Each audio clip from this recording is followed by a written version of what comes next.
you. Okay, and now we are recording? Yes. A little more to 3 then. To my left? Okay, fair enough. Okay, you want to count down, Scott? Obviously. Okay, 3, 2, 1. It would seem that I think it's every 6 months for the last 10 years, heavy metal, high-energy rock and roll has been officially pronounced dead by critics who get paid a great deal of money and know these things. And every year there are more bands, and every year there are more records that sell. And every year it seems the critics are still wrong again. From your point of view, there's got to be a reason why what you do, even though it's officially pronounced dead, continues to succeed very well and touch so many people across the world. Particular insights as to why high-energy rock and roll does well? I think basically there's always going to be a market for it, because when you get to the age around between, say, 16 and somewhere in between 16 and 25, it's that kind of music. It's an aggressive type of music, and I think everybody goes through that stage. I don't know. I think it also has to progress within its own style. I mean, it has to improve. It has to become the production has to improve. Melodies still have to be there, just like in any form of music. I mean, as you say, it's never died yet. I don't think it will do. No, I don't think it will either. It's just the fact that it is high energy, and a lot of kids in that age, even kids younger than and older than that, they get off on the end. There was a guy last night down at the front. I swear to God, he was 50 years old with a Black Sabbath T-shirt on. I mean, I've never seen anything like it. It was incredible. No hair left, and glasses and everything. Looks a bit like our crew. Yeah. But it's just the fact that it's exciting. It's not music you have to sit down and listen to all the time. You put it on, it makes you want to do something. It's not a violent form of music. It's just energetic. A lot of people don't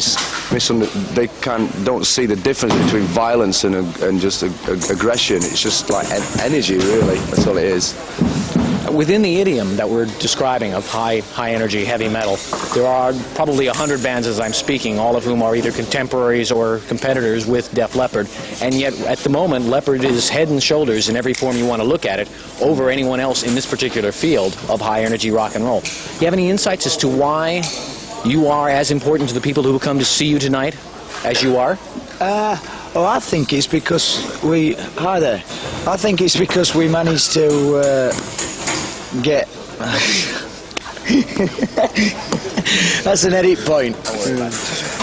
I think it's basically because we can put over the heavy rock side of the music, but also extend it into a lot more harmonies and a lot more melodies, and so appeal to a wider audience. To be quite honest, I don't think there's any way a straight heavy metal band would sell 5 million albums in America, because you've got to be something extra as well. And I think we've managed to cross over between a lot of maybe Journey fans or Foreigner fans and Judas Priest fan. We've fallen somewhere in between the two, and it's paid off. I think that's one of the reasons why. What we've got is like, if it must be called heavy metal, but what you've got is like hard rock, is what we'd rather call it, plus. So you get your hard rock audience, which may be about, say, I don't know, a certain percentage of the population, plus extra people that would not normally listen to that music, but because it's got a bit more melody, they check it out, so. Because in terms of this idea of selling 5 million copies, which is it is the last count of Pyromania in the United States, for people who bought it, they are now making the backwards through the time, as Firesign Theatre once said, discovery that, oh wow, there's 2 other albums.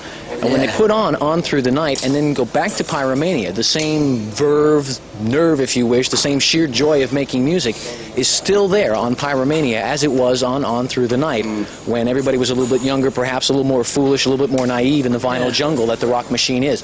How do you keep that kind of enjoyment factor in the music?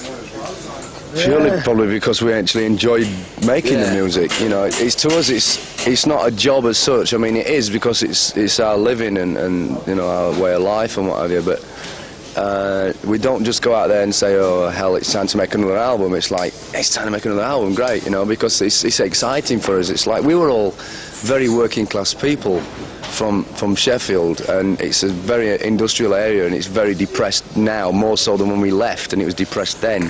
And it's a case of, what do you want to do for the rest of your life? Do you want to fall into the same old trap that everybody else will, is to work in a factory till you're 65, or do you want to just like have a go at trying to do something different? And we managed to get away and get successful, and the fact is that we really appreciate that, and that helps you enjoy it a lot more as well, because it's 1 in a million that this happens to, really. Right, in terms of that fact that it's 1 in a million or whatever the chances are, I'm sure somebody with a computer has worked them all out. Do you often wonder why it was Leopard? Why it wasn't somebody else? Yeah, you do. We do it all the time, but you can't really come up with any specific answers because there's that many things that could happen, that could go right or could go wrong. As long as the band has got total belief in itself, and that's not being big-headed, it's just having a self-confidence that you are eventually going to make it, and you're willing enough to practice and spend enough hours playing guitar or whatever it is that you do. As long as you carry on like that, then if somehow you don't make it, then at least you can say, well, we did give it 100% try, and that's what we've always done, and maybe that's one of the reasons. I really don't know.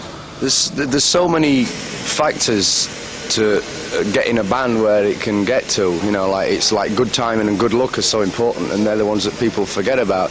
You take for granted that you've got to have good management and that the band's got to be good and the songs have got to be good, but you've got to put the album or what the tour has got to be at the right time. You've got to hope that nobody else is out at the time, or you release an album when nobody else is important releasing an album. Things like that can break bands that wouldn't normally break. There's lots and lots of bands that have put out really good albums and they've got nowhere because at the same time Led Zeppelin have put an album out and that's got all the attention or whatever, you know. So it's a case. There's so many different quite things. a lot of luck involved when all's said and done, but there again, we're under the impression that to a certain extent you make your own luck. Yeah, really. So, you know, we're not complaining, put it that way. In terms of luck, was it luck that led Def Leppard to Mutt Lange, who's produced City Boy, the Boomtown Rats, AC/DC? What does Mutt do for you that, do I want to say Def Leppard themselves could not do for themselves? Well, he kicks me up the bum, which I can't do myself.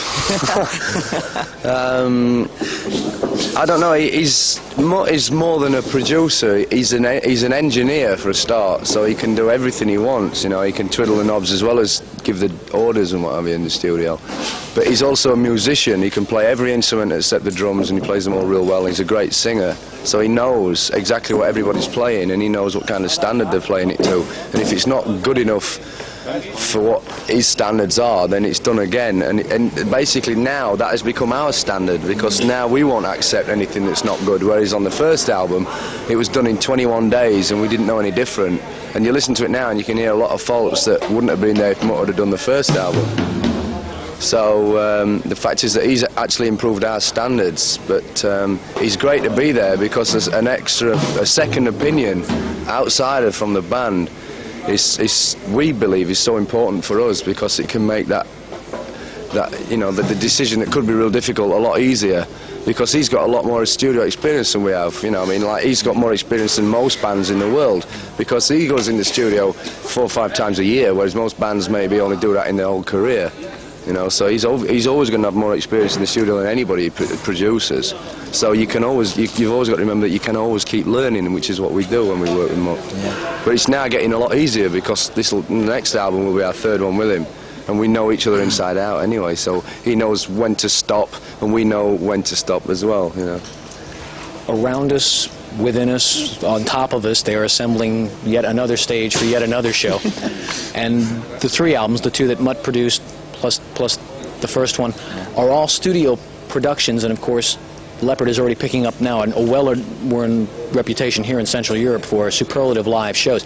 Are they separate universes, the studio environment versus the live environment, or are they extensions of one and the same? We always try to keep them very, very separate. A lot of bands go in the studio and try and make it sound as live as possible, whereas our opinion of going in the studio, you should try and, or we try and make the best recording possible, and if that means spending loads of time doing different backing tracks, then that's how we'd rather do it, because we want people to listen to our albums in 10 years' time and think, well, it still sounds pretty good. That's what we'd always try to do. That's what we try to do with Pyromania. But live is a different entity, because you've already got that created energy there, which is a lot more harder to try and create in the studio. And live, you can make up for certain things by that live energy. And I personally think they're 2 totally different things. Yeah. I mean, we try and create as much of the album on stage as we can. Obviously there's certain things you can't do, but there's certain things that you can't do you don't necessarily need to do anyway. So we do a fair representation of the album on stage, but it is slightly different. I can't say it's more energetic because the album's energetic, but you just don't have the visual thing with the album that you get on stage. So I mean, when people buy our album and say this is brilliant, and then they come and see us live, without trying to sound big-headed, I think they go away, if they like the band, they're going to go away thinking the same thing, because we are also the same kind of energy and excitement on stage, even though it's slightly different. It's maybe less produced, obviously, because it's spontaneous.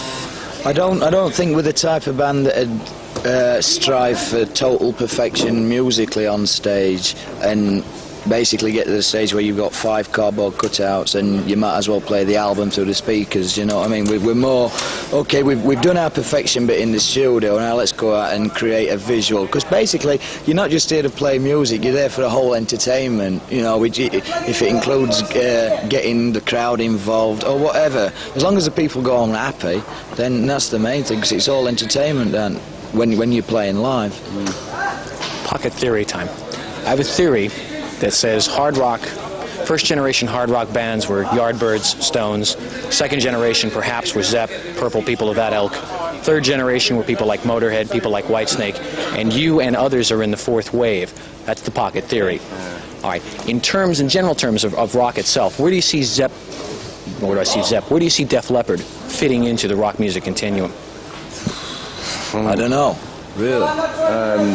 We've always been in a position where other people tend to put us in, or not just us, but any band for that matter, in certain categories. It's difficult to say. We'd rather just let other people put us in whatever category they want, and then we'll just either agree or disagree with it, rather than create It's our easier own. for them to do it than for us. You know, all we want to do is to be written into the history books one day, you know, which we already are to a certain extent. But, you know, second biggest ever on t-shirt sales, technology to the Stones in America, ever, you know, it's incredible for our first ever headline tour of America. But, you know, I mean, now we've got to make this success last. It's easy to get there, supposedly. It's a lot harder to stay there. Actually stop there, and especially talking like a band like the Stones that have been doing it for 20 odd years, you know, that's when you really have to respect people like that, because it's very easy to get there and then start slacking off, and the career starts declining a little. We really want to be knocking around in 20 years' time and hopefully still be as successful, if not more successful. With as much hair and as thin as and this less lines as possible. Because in terms of this idea of respect, in terms of a long-term career, I'm sure there were people that you grew up listening to, admiring and emulating, perhaps developing role models, and you've now reached a point where there are people doing that with you. You're 3 albums on, you're young in any way you want to look at it. Are you comfortable with the idea that there are people coming tonight who are going to say, I want to model myself on how he sings, I want to play like he plays? Yeah, I suppose I personally don't ever think like that, because then you're starting to believe your own press, and you can believe that you know, all sorts of things. That again is, like we said before, is for other people to say and not for me to comment on. I mean, obviously there's possibly somewhere that you know, Rick Savage is his favourite bass player or Joe Elliott is his favourite singer. If he ends up in a band, he may model himself on one of us two or anybody in the band, but you don't ever think about that, because that starts creating egos, and that can be a problem. It's very complimentary, you know, because like we all had our idols. In fact, we still do. You know, and it's a great thing to actually be on the other side, where people are actually idolising you, if they do. But I mean, that's as far as you really ought to take it, because as I say, we have idols. I mean, basically everybody just gets on with the job, and if you can just try and keep it as down to earth as possible, then I think that's the best way of handling it. Last question, I promise. You've been very good with your time. Thank you. Pyromania has self-evidently created a worldwide audience for Def Leppard, and there are people who probably from the day after they bought the album have already started to wait. They've developed an expectation now for what the next album sounds like. I suspect you're obviously aware of audience expectations, sure, yeah. And people are queuing up tomorrow to go to stores where records will not be. How far along, do I want to ask that, how far along is the answer to their prayer, and what kinds of things do the expectations of all these people, what do they do to you? Well, the next album itself won't, I can't see it being available for quite a while. We may be talking as we speak now, maybe 12 months or so, because we've still got to do all this tour, and then we've got to get into the studio and meet up with the producer and actually get the thing recorded and pressed out. So it'll be a long while before it is actually out. Which direction it'll be is difficult to say. I don't think we'll ever lose the hard rock roots, if you like. But the thing that we were very pleased about the Pyromania album was that it from High and Dry to Pyromania, it still kept its hard rock feel, but it gave us a little bit more scope because we introduced keyboards, we used a lot more backing vocals, and it gave us a lot more scope for when we do the fourth album to maybe just try a few more things, and people won't be totally shocked. If we'd have done a straight heavy metal third album and then gone on to a fourth album, which we might feel like doing, the change might have been a little bit too rapid. So I mean, who knows? I mean, he'd still be rock orientated, I'm convinced about that. Yeah. But I don't really think it'll be true heavy metal, because I don't think Def Leppard has ever been true heavy metal. It's more melodic hard rock, but you know, like Sav says, you'd never know until it's actually written. It depends what mood you are during that 6 weeks you put aside to write the album. You know, maybe it'll come out like Zeppelin 3, where it'll all be acoustic. Maybe it'll come out like the first Montrose album. We don't really know, you know. It'll definitely come out sounding like Def Leppard. I guarantee people won't be disappointed. I can't see. It'll not be a copy of Pyromania either. It'll not be That's one the thing sequel. we do intend to try and keep away from, is just do a fourth album and not try to do track for track comparisons. Like Boston, for example, who messed up a little bit. I mean, like, I'm not slagging them off because we like Boston, but the fact is that the second album was far too similar to the first album, and we don't want to fall into the same trap. Which I don't think we wouldn't allow ourselves to anyway. I don't know how Tom Scholz did, to be honest. Thank you very much. Thanks, cheers. Thanks.